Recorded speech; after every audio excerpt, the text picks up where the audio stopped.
사랑하는 성도 여러분, 오늘은 뉴턴의 물리학적 시간으로 2024년 6월 30일입니다. 하지만 여러분과 저에게 하나님 나라의 시간이 침투해서 그 영혼의 시간이 진행되고 있고, 그 영혼의 시간 안에서 하나님의 나라가 여러분과 저의 관계 속에서 우리가 믿음으로 볼 수 있고, 우리 하나님이 기뻐하시는 일 가운데 열매로 파악할 수 있고, 우리 마음에 평화를 확정할 수 있는 그 아름다운 영생의 공간이 주어진 것을 감사합니다. 우리 함께 기도하시겠습니다. 하나님 아버지, 오늘 이 땅을 살아가는 저희들, 이 땅이 태어날 때부터 우리 육체의 시간, 이 땅의 물리적 시간을 우리 운명처럼 알고 살아오던 저희에게 예수 그리스도를 통한 구원을 통해서 하나님 나라의 시간이 침투하고 우리의 삶에 적용되면서 미리부터 영생이 시작되고 하나님 나라의 삶을 누리게 하시니 감사합니다. 오늘 또 하나님 나라 백성으로 또 한 주간을 살아갑니다. 이 땅의 기준으로 한 주간이지만 우리는 매일, 매 시간, 매주 영혼을 살고 있음을 감사합니다. 이 땅에서 벌써 하나님 나라 백성들과 아름다운 친교를 나누며 교제할 수 있는 기회를 주신 것을 감사합니다.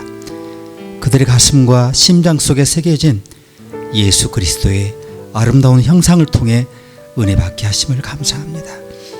오늘 또 세계 각지에 흩어져 있는 우리 공동체의 사랑하는 지체들이 그 속에 살아 역사하신 예수 그리스도를 간증하는 그 아름다운 간증의 울림을 우리가 믿음 안에 듣고 서로 기도로 격려하며 중보하며 함께 하나님 나라 시간을 누리며 범사의 평화와 기쁨을 승리하고 축복하고 선포할 수 있도록 우리의 다가오는 삶을 축복하여 주시옵소서. 죽음 권세, 우리 이 땅에서 얽어매는 질병과 마음의 모든 눌림과 모든 우리의 지하실에 갇혀있는 모든 억압된 그림자 같은 어둠의 것들을 다 예수 그리스도의 보혈로 소멸하여 주시고, 이 한 주간 동안에 우리의 삶에 하나님의 빛이, 영광이 가득하게 하여 주시옵소서. 예수님의 이름으로 기도합니다. 아멘.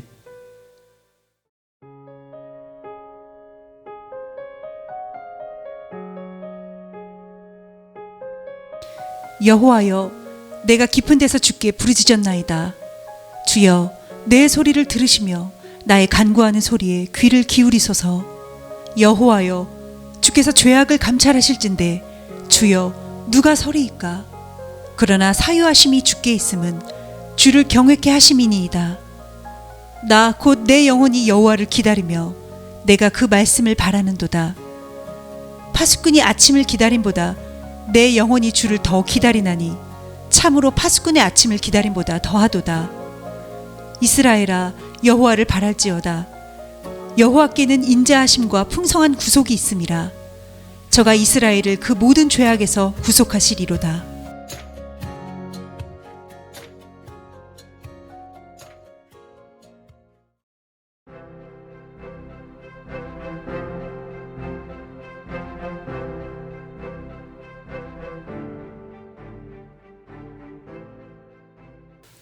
오늘 설교 제목은 지하실에서 벗어나기, 이런 제목입니다. 자, 지하실. 착한 사람은 꼴찌를 한다는 말 들어보셨죠? 이게 사실이라면 우리 모두는 공동 1등이 아닐까, 그런 생각을 하는데, 여러분 어떻게 생각하십니까? 세상에 순수한 사람은 없다고 하죠. 우리 각자에게 착한 성품만 있는 게 아닙니다. 우리 각자에게 어두운 면이 있지 않습니까? 숨겨진 자아가 있지 않습니까? 그리고 평생 우리를 따라다니는 지저분한 빨래가, 쓰레기가 우리 곁에, 우리 마음, 저 지하실에 가득 쌓여 있어요. 아무리 최선을 다하는 인생이라도 용서를 받아야 하고 그것을 밖으로 배출해야 하는 그런 우리 안에 무언가가 있어요. 자, 우리는 도덕 법적으로 실패한 연예인들 기사를 자주 듣습니다. 자, 우리와 다른 방식 살아가는 그 특별한 사람들을 우리 대중의 시선으로 조롱하지 않습니까? 비난도 자주 하죠.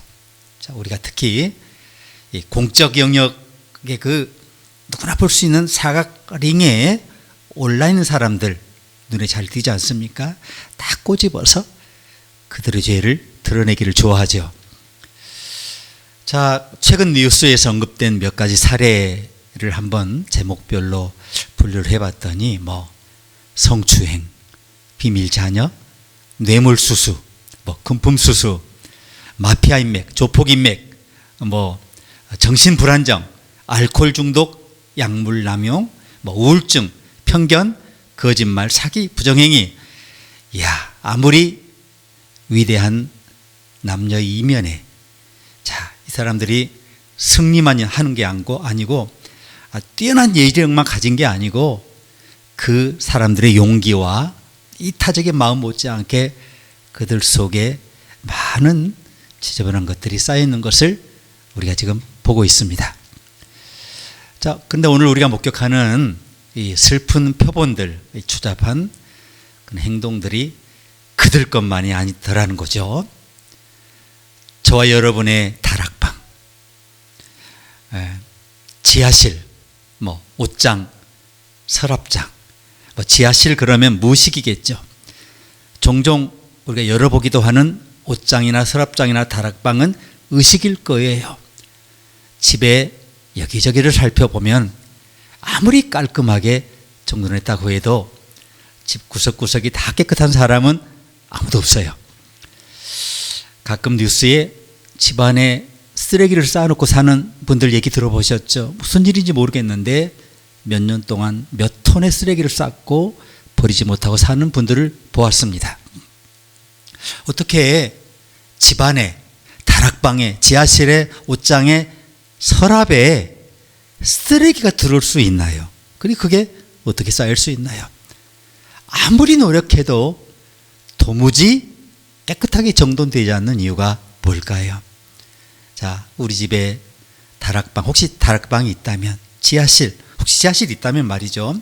옷장, 서랍은 뭘 말하느냐, 우리 삶에서 어두운 생각, 숨겨진 동기, 심리학에서 그림자라고 하죠. 남에게 들키면 안 되는 그런 어두운 부분들, 부끄러운 부분들인데 은밀한 욕망 같은 것이 있어요. 그곳에는 눈에 잘 띄고 싶지 않은 것들, 띄면 안 되는 것들, 드러나면 안 되는 것들, 그런 것들이 가득가득 쌓여 있다는 겁니다. 미국 처음 청교도들이 도착했을 때 이렇게 숨겨진 이런 것들을 이 사람들은 분명하게 죄라는 말로 정의를 했습니다. 그래서 이 17세기 최초의 청교도들은 아이들에게 알파벳을 가르칠 때 첫 번째 이걸 가르쳤다고 해요. A가 뭐지? A는 아담의 A란다. 이렇게 가르쳤답니다. 자, 우리 모두는 아담의 타락으로 지은 죄로 인해서 죄로 출발합니다. 모든 청교도 어린이들이 가장 먼저 배운 것은 우리 각자가 죄의 문제를 가지고 있다는 것이었습니다. 자, 꼭 그것뿐만 아니라도 우리 각자는 도덕적 결함이 있고 또 도덕적 실패자라는 것을 너무나 잘 알고 있습니다. 우리 각자는 어느 구석, 어느 찬장, 어느 구석진 곳에서 하나님이 우리 안에 하나님 되시기를 거부하는 그런 영역이 분명히 있어요. 자, 우리는 우리 삶의 어수선한 다락방, 지하실도 있을 수 있고 옷장도 있는데 거기에 부끄러운 실패와 죄와 허물을 쌓아놓고 그냥 함께 살아가고 있습니다. 모든 인간 내면에도 중력이라는 게 있는 것 같아요. 중력이 뭡니까? 우리를 아래로 끌어당기는 힘이죠. 이 중력은 다락방, 지하실, 옷장에 불결하고 원치 않는 물건을 쌓도록 잡아당기는 힘인데요. 우리 모두의 내면에서 작용하는 중력을 우린 뭐라고 해요? 죄라고 말합니다. 제가 접한 가장 좋은 죄에 대한 정의는 작가 제라드 휴즈의 말인데요. 죄란 우리 안에서 하나님 되시기를 거부하도록 하는 것이다. 이렇게 말합니다. 죄는 하나님이 되시도록 하는 것을 거부하는 거예요. 반대로 회개는 우리 삶에서 하나님 되게 하시는 겁니다. 오늘 읽은 성경의 두 번째 가르침은 부르짖음이라는, 그럼에도 불구하고 우리에게 간구라는 묘수가 있다는 겁니다. 자, 교회를 개혁하면서 루터가 마귀를 자주 만났는데 루터가 제일 좋아했던 시편이 시편 130편이었다고 합니다. 조한 웨슬리도 감리교 창시자죠. 그가 회심하던 날 성 베드로 대성장에 앉아서 성가대가 부르는 시편 130편을 듣고 그렇게 감동을 받았다고 합니다. 자, 우리 새 찬송가는 363장이죠. 내가 깊은 곳에서. 오늘 시편 1절 2절 보니까 여호와여 내가 깊은 데서 주께 부르짖었나이다. 주여 내 소리를 들으시며 나의 간구하는 소리에 귀를 기울이소서. 자, 깊은 바다에 휩쓸릴 때, 너무 낮은 계곡에 함몰됐을 때, 우리가 붙잡을 수 있는 단단한 곳 없이 공중에 대롱대롱 매달려 있을 때, 삶이 송두리째 무너져 내리기 시작할 때, 자, 사람들은 오랜 세월 동안에 위에 계신 분에게 부르짖어 왔어요. 유진 피터슨, 목사들의 아버지라 불리는 유진 피터슨은 이 구절을 이렇게 번역을 했어요. 하나님, 제 인생의 바닥이 무너졌어요. 오늘 참회 시편의 시인은 다락방으로 올라가는 계단을 고치고 지하실의 불을 모두 켜고 모든 벽장에 미닫이를 열고 서랍을 끝까지 잡아당겨 공기가 순환하게 합니다. 이 심령의 대청소를 통해 시인의 숨겨진 것들, 쓰레기들이 적나라하게 드러났습니다. 그 끔찍한 보여지는 현실이 그만 그를 깊은 수렁으로 빠뜨립니다. 그게 뭐냐면 절망의 심연이고 지옥 같은 고독이고 한 발자국도 옮길 수 없게 만드는 죄책감의 무게 같은 거였어요. 시편 기자가 직면한 죄는 너무도 명백해서 이것을 설명하거나 혹은 용납하거나 부정하려고 시도조차 하질 않아요. 너무나 명확하니까, 너무 분명하니까. 겁에 질린 이 겸손한 인간이 할 수 있는 것은 이 음울한 곳에서도 자신의 간구를 들으시는 유일한 능력자 하나님께 주님, 내 간구에 귀를 기울여 주세요. 이렇게 부르짖는 것뿐이었습니다. 자, 하나님이 괴물이 되어버린 우리를 사랑하시는 이유는 뭘까요? 자, 이 참회하는 죄인이 기적적으로 발견한 것은 헤아릴 수 없는 하나님의 긍휼하심이었어요. 자, 구약 성경에 하나님의 자비, 긍휼, 인자하심이 쭉 나오지만 주로 있다가 어느 순간에 그것을 새롭게 발견하면서 소스라치게 놀라며 그분의 그 크신 사랑 앞에 우리가 납작 엎드려 하나님을 경배하지 않습니까? 자, 죄의 목록을 낱낱이 현미경으로 들여다보시는 것을 제쳐두고 용서하시고 변함없는 사랑으로 구속의 능력으로 대체하시는 이 긍휼의 하나님 때문에 우리가 하나님 앞에 나아갈 용기를 오늘 또 다시 얻게 되죠. 지난 잠시 한 주간을 되돌아보시기 바랍니다. 하지 말아야 할 생각을 정말 많이 했죠. 자녀나 배우자에게 해서는 안 될 말을 툭 하신 적이 있죠. 자, 다른 사람의 불행을 입에 올리거나 누군가에 대한 소문을 즐겼던 그런 순간을 생각해 보시기 바랍니다. 심지어 소문을 퍼뜨렸을 수 있어요.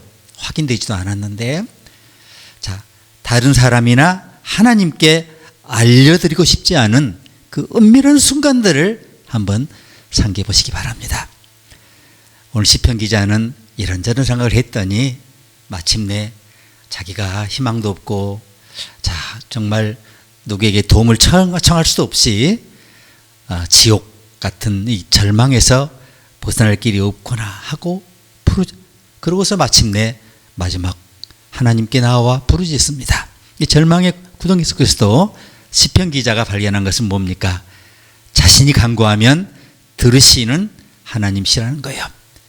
자, 자신의 부르짖음을 들으시고 그 위대한 긍휼의 행동으로 옮기시는 하나님에 대한 그 믿음에 집중을 하게 됩니다. 하나님께서 요나를 부르셔서 니느웨로 가라고 하셨죠. 근데 그는 정반대편 다시스로 향하는 배를 탔습니다. 하나님은 요나를 동쪽으로 가라고 했는데 요나는 반대편 서쪽으로 갔어요. 하나님이 요나를 불러 설교하라고 했는데 요나는 그 시간에 잠만 자고 있어요. 자, 선원들이 바다에서 폭풍을 일으킨 책임자를 찾다가 주님을 피해 도망치던 이 히브리인 요나가 제비를 뽑아 마침내 이 사람이 범인이구나 하는 것이 들통나게 됩니다. 자, 깊은 바다에 버려진 후에 큰 물고기가 요나를 삼키고 그 수월에서 요나가 주님께 부르짖지 않습니까? 내가 받는 고난을 인하여 여호와께 불러 아뢰어 쌉더니 주께서 내게 대답하셨고 내가 수월의 뱃속에서 부르짖어 쌉더니 주께서 나의 음성을 들으셨나이다. 요나가 그렇게 얘기를 해요. 요나는 바다 깊은 곳에서 소용돌이 치는 파도의 해초가 자신을 감싸고 있는 가운데 주님을 기억했어요. 오늘 하나님을 기억한 일로 깊은 물속에 빠져 계시다면 요나를 기억하시기 바랍니다. 주여 내 소리를 들으시며 나의 간구하는 소리에 귀를 기울이소서. 자, 형제자매의 다툼으로 혹시 마음이 아픈 분 계십니까? 가족 간의 분쟁으로 힘든 분 있나요? 아버지나 어머니가 너무 많은 것을 기대하고 자 그런 가족 간의 문제를 견디지 못해 오늘 예배 오신 분이 있습니까? 그렇다면 자 애굽 이집트 감옥 저 밑에서 주님께 부르짖었던 요셉을 기억해 보시길 바랍니다. 요셉은 지하 깊은 곳에서 하나님께 부르짖었어요. 성경에 나오는 요셉은 몽상가였습니다. 어려서 색동옷을 입고 자랐는데요. 그래서 어쩌면 너무 어려서 오만하거나 너무 이상주의자거나 혹은 너무 잘난 척 했을 그런 아이였을 겁니다. 하지만 그렇다고 해서 구덩이에 던져지고 죽어야 할 정도는 아니잖아요. 자, 그 보디발 부인에게 모함을 받고 저기 이집트 그 노예들이 들어가는 수용소 저 깊고 어두운 지하 감옥에 갇혀 있는 요셉이 여러분 어떻습니까? 자기가 지은 죄 때문에 들어간 걸까요? 요셉은 깊은 곳에서 하나님께 부르짖습니다. 다윗도 하나님을 배신하고 그 지옥 같은 시면에서 하나님께 외칩니다. 특별한 능력이 있으면 또 큰 책임이 따르기 마련인데 이 사람이 하나님의 은혜로 왕이 됐는데 다 누리지만 자 바세바라는 젊은 여성이 벗은 몸을 보고 일광욕하는 모습을 보고 그 순간 정신을 잃어요. 믿음을 잃어요. 권력은 부패하기 마련이고 특별히 절대적인 권력은 절대주 타락한다고 하지 않습니까? 자, 우리는 이제 그런 사람들 기사가 뜨면 그 사진들을 SNS에 뿌리고 댓글로 이 사람들을 심판하고 그들에 관한 TV 뉴스나 다큐멘터리를 보는 것을 좋아하죠. 자, 다윗이 이제 그런 사람이 되었습니다. 어떤 사람들은 이 다윗이 오늘 본문 130편을 썼다고 생각합니다. 히스기야가 썼을 가능성이 커요. 다윗은 시편 51편을 썼는데 거기에 여러분 잘 아는 성경 구절 기억하시죠?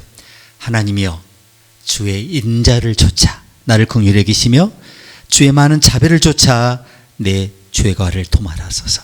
인자와 긍휼과 자비가 한 문장에 등장하는 건 제가 성경에 처음 봅니다. 나의 죄악을 맑게 씻기시며 나의 죄를 깨끗이 죄하소서. 얼마나 그가 낮아지고 힘들고 얼마나 절망했으면 이렇게 기도했겠습니까? 우리는 예레미야를 우는 선지자라고 불러요. 항상 울었어요. 그래서 이 사람이 언젠가 이렇게 울어요. 오, 내 머리는 샘물이요 내 눈은 눈물의 샘이라. 내 백성이 죄로 인해 밤낮으로 울었나이다 라고 말할 정도로 울음보 선지자예요. 자, 이 사람이 다니면서 예언을 하지만 너무나 인기 없는 예언이죠. 그래서 진흙탕에 던져져요. 그 진흙탕 속에서 예레미야는 자신의 태어난 날을 저주했어요. 예레미야는 어둠과 절망, 일상의 고통을 겪어요. 그러나 이 사람은 감옥 속에서 이렇게 기도합니다. 그러하오나 여호와는 두려운 용사 같아서 나를 박해하는 자가 넘어지고 이기지 못할 것이라고 고백하며 하나님의 승리를 찬송합니다. 오늘 시편의 세 번째 주시는 은혜는 사유하심의 은총인데 한 네 가지 간단히 볼 텐데, 첫 번째가 오직 주님만이 우리를 용서하실 수 있다는 겁니다. 3절 4절 보시면 여호와여 주께서 죄악을 감찰하실진데 주여 누가 서리이까. 그러나 사유하심이 용서하심이죠. 사유하심이 주께 있음은 주를 경외케 하심입니다. 하나님 우리를 용서하실 수 있고 우리를 용서할 분은 이 온 우주에 하나님 한 분밖에 없고 그분은 우리를 용서하십니다. 자, 주님에게만 소망이 있다는 것입니다. 오늘 5절 6절을 보니까 나 곧 내 영혼이 여호와를 기다리며 내가 그 말씀을 바라는도다. 그 다음 9절 여러분 많이 기억하실 거예요. 파수꾼이 아침을 기다림보다 내 영혼이 주를 더 기다리나니 참으로 파수꾼의 아침을 기다림보다 더하도다. 자, 분명히 시편 기자는 야경꾼으로 일했던 것 같아요. 자, 그때 외롭고 피곤하고 무섭고 어두운 밤에 다니며 일하는 것이 얼마나 무서운지 알고 있었어요. 밤에는 사람이 제일 무섭다고 하지 않습니까? 이 사람은 그 위험을, 그 어려움을 알고 있어요. 밤을 암흑을 벗어나고 싶은데 새벽은 맘먹는다고 벗어나는 게 아니에요. 오직 그 일출은 기다릴 수밖에 없어요. 여호와의 빛이 내 위에 임하였느니라, 여호와의 영광이 내 위에 임하였느니라 선포될 때까지 기다려야 하는 거예요. 내가 주님을 기다린다. 내 영혼이 주님을 기다리며 내가 주님 말씀만을 바란다. 내 영혼이 주님을 기다림이 파수꾼이 아침을 기다림보다 더 간절하다. 진실로 파수꾼이 아침을 기다림보다 더 간절하다. 여러분 가운데 자녀가 집을 나간 자녀가, 연락이 끊은 자녀가 집으로 돌아오고, 결혼 생활이 나아지고 직장에서 승진 있고, 자, 여러분 휴가가 주어지고 여러분 자유가 일어나기를 오랫동안 기다려오신 분들이 있을 거예요. 저는 소망을 잃지 말라고 말씀드리고 싶습니다. 아침이 온다는 거예요. 자, 하나님의 때에 하나님은 모든 것을 아름답게 완성하십니다. 그러니 오늘 시편 기자는 이렇게 고백하는 겁니다. 여호와여 내가 깊은 데서 주께 부르짖었나이다. 주여 내 소리를 들으시며 나의 간구하는 소리에 귀를 기울이소서. 자, 오늘 그 마지막 세 번째 주님에게는 변치 않는 사랑이 있다는 것이 7편 7절 9절에 이렇게 함축되어 있습니다. 헨리 나우에는 이렇게 말해요. 주님은 내 앞에 무릎을 꿇고 내 벌거벗은 발을 손에 잡고 미소를 지으며 나를 바라보신다. 그 친밀감이 나에게 너무나 크다. 그래서 나는 이렇게 기도했다. 주님은 저와 저의 어두운 감정, 교만, 정욕, 탐욕을 잘 모르시는군요. 저는 올바른 말을 할 수는 있지만 제 마음이 주님과 너무 멀어져 있어요. 나는 주님에게 속하기에 너무나 부족한 사람입니다. 주님, 저 대신 다른 사람을 염두에 두셔야 합니다. 그런데 주님이 부드럽게 이렇게 말씀하셨다는 거예요. 헨리 나우엔에게 나는 내가 나와 함께 있기를 원한다. 내가 내 생명을 온전히 누리면 좋겠어. 내가 아버지께 속한 만큼 내가 내게 속하기를 원해. 자, 너와 내가 하나가 돼서 내가 너에게 해준 것을 내가 다른 사람에게 해줄 수 있도록 너를 정말 완전하고 깨끗하게 만들어 줄게. 이렇게 말씀하셨다는 거예요. 여러분도 두려움 그런 게 있지 않습니까? 항상 의심하지 않습니까? 여러분 항상 뭔가 그냥 스트레스 받고 있지 않습니까? 고뇌를 아주 그 머리에 지고 있지 않습니까? 이거 다 내려놓고 주님이 나를 깨끗이 씻어주고 한없는 사랑은 나를 사랑하시도록 그분에게 다 한번 위탁해 보시는 게 어떨까요? 마지막 한 가지가 더 있네요. 주님께 부활의 능력이 있다는 겁니다. 에스겔 눈앞에 마른 뼈들이 쌓여 있어요. 그 골짜기 여기서부터 끝까지 그 넓은 골짜기. 자, 여기 시편 기자도 오늘 시편을 보니까 이 사람 감정이 말라 죽어 있어요. 에스겔은 용서하신 하나님 지시에 따라 마른 뼈에게 명령을 합니다. 일어나 자 피와 살과 힘줄과 피부를 입으라고 대언하죠. 이 새로운 상태에서 뼈는 여전히 죽어 있어요. 숨도 없고 산소도 없고 무엇보다 살과 피에 충만한 존재를 입히는 영이 없는 상태예요. 하나님께서 이스라엘에게 이 뼈들에게 생명의 숨결과 영의 산소를 불어넣는 방법을 알려주시고 대언하라고 해요. 그러고 나서야 영이 숨결이 들어가니까 뼈들이 우수수수수수수 일어납니다. 마치 영화에 마치 그 필름을 거꾸로 돌리면 죽었던 것이나 우수수수 살아나는 그런 장면들이 있지 않습니까? 이 마르고 죽은 뼈처럼 낙담하고 절망에 빠진 시편 기자는 그를 용서하시고 구속하시고 살아계신 하나님의 영이 자기 안에 들어와 자신과 그 백성에게 새로운 생명, 새로운 희망, 새로운 기대감으로 움직이게 할 때까지 그상 죽어 있었어요. 그게 오늘 시편 기자의 시편에 쭉 나오지 않습니까? 근데 시인이 변화를 겪어요. 우리 인생은 언제나 도전 앞에, 변화 앞에 서 있지 않습니까? 경제가 그렇고 기후가 그렇고 우리 인생이 그렇고 우리 기분도 그렇고 언제나 변해요. 우리 언제나 변화에 직면해 있는 겁니다. 이 시편 시인의 변화는 뼈로 가득한 계곡의 변화만큼 아주 드라마틱해요. 극적이에요. 시편 기자를 갑자기 기쁨과 낙관, 기대와 활기로 가득 차게 한 것은 그 폐와 생명에 가득 차고 충만하게 된 새로운 숨결이었는데요. 그게 뭐겠어요? 시편 기자는 이 절망의 구덩이에서 하나님의 전능하신 성령의 강력한 산소 분출로 갑자기 훨훨 날아오르기 시작합니다. 여러분 큰 풍선 날려보셨죠? 풍선 날릴 때 어떤 변화가 일어납니까? 납작이 죽어 있잖아요. 풍선이 불다가 충분히 주어지지 않으면 막 밑에서 혼자 춤추다가 납작이 죽어버리지 않습니까? 공기가 없으면 아무리 거대한 풍선이라도 바닥에 납작하게 엎드려 발작을 해요. 하지만 바람이 풍선 내부를 휘젓기 시작하면 풍선이 불어오르고 일어서고 날아오르기 시작하고 마침내 높이 높이 날아오릅니다.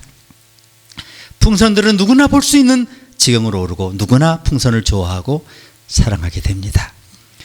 예수님은 요한복음 11장에서 자기 가장 친한 친구의 무덤에 가서 나사로야 나와라 이렇게 외치셨어요.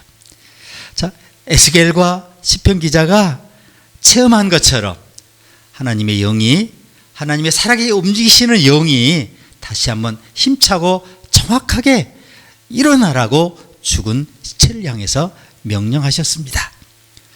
이것이 바로 하나님의 역사예요. 하나님은 기적의 하나님이시죠. 부활의 하나님이시죠. 오늘 우리에게 들어와 계신 주님은 부활하신 주님이십니다. 죽음 권세 저주를 물리치신 부활의 능력의 주님이셔요. 그러니까 우리가 저주가 우리의 운명이 이 세상의 운명이 우리를 주장할 수가 없어요. 그래서 우리는 이 죽음 같은 수월의 구덩이로부터 구원돼요. 구출돼요. 영원한 구원을 누리게 돼요. 그걸 하나님이 기뻐하시는 겁니다. 하나님은 여러분과 제가 단 한 번 이기는 그것을 만족하지 않으세요.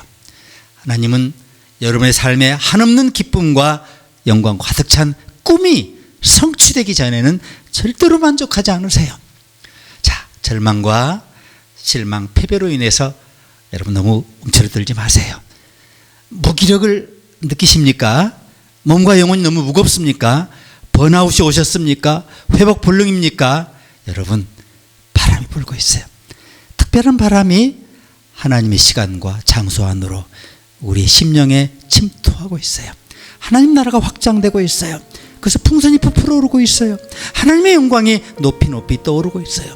큰 바람과 돌풍이 갑자기 불어와 지금 기후를 혼란시키고 며칠씩 우리 삶에 긴장을 주는 때에 성령께서 여러분의 영혼, 여러분의 삶, 여러분의 지친 영혼에 신선한 생명의 숨결을 불어넣어 주시기를 주님의 이름으로 축복합니다. 아멘. 함께 기도하시겠습니다. 하나님 아버지, 죽은 것 같았던 시편 기자가 성령의 숨결을 느끼며 그가 성령의 호흡으로 새롭게 일어나 하나님을 찬송하며 그가 누리는 이 구원의 기쁨이 온 이스라엘에게 확산되기를 원하는 위대한 믿음과 선교적 사명을 우리가 도전으로 받습니다. 다가오는 한 주간 삶에 하나님, 무기력하게 누워있는 내 자신이 이 쓰레기가 잔뜩 쌓인 지하실에서 벗어나와 하나님의 영광의 빛을 향해 걸어나가게 하시고 부활의 능력으로 내 입술과 내 마음을 떠도는 유령 같은 모든 쓰레기 더미를 다 불태우고 소멸하고 내어 던지고 오직 예수 그리스도의 찬란한 빛 아래 빛의 영광을 누리며 빛의 기쁨을 누리며 빛의 생명을 누리며 하나님 나라의 백성으로 살아갈 수 있도록 승리로 풍요로움으로 하나님 기쁨으로 평화로 우리 한 주를 축복하여 주시옵소서. 예수님의 이름으로 기도합니다. 아멘.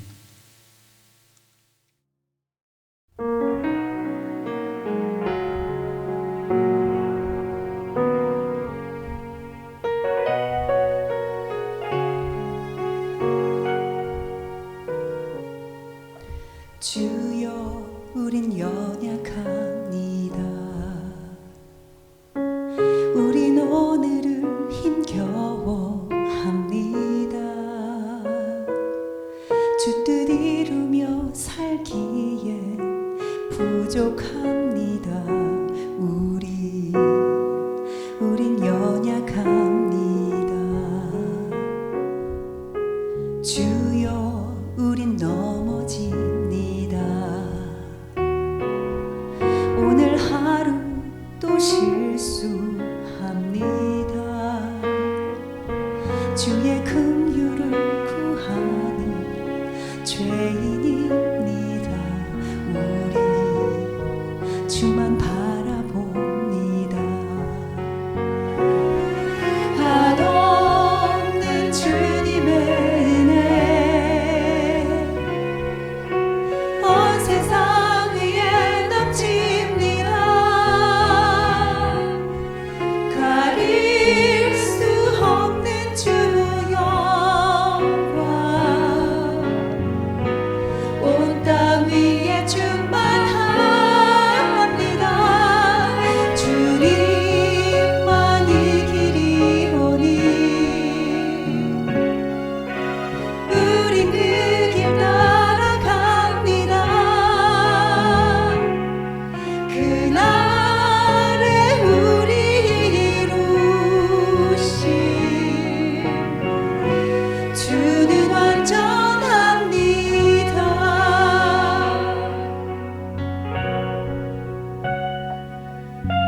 주여, 우린 연약합니다.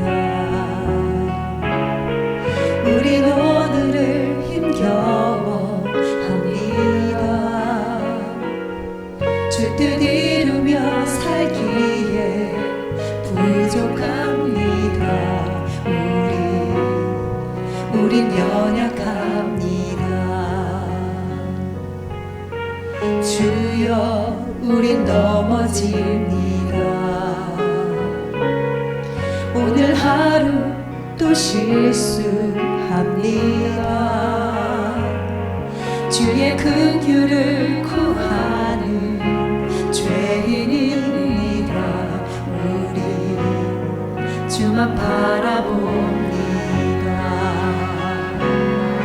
한없는 주님의 은혜 온 세상 위에 넘칩니다. 가릴 수 없는 주 영광 온 땅 위에 충만합니다. 주님만이 길이오니 우리 그 길 따라갑니다. 그날에 우리 이루신 주는 완전합니다.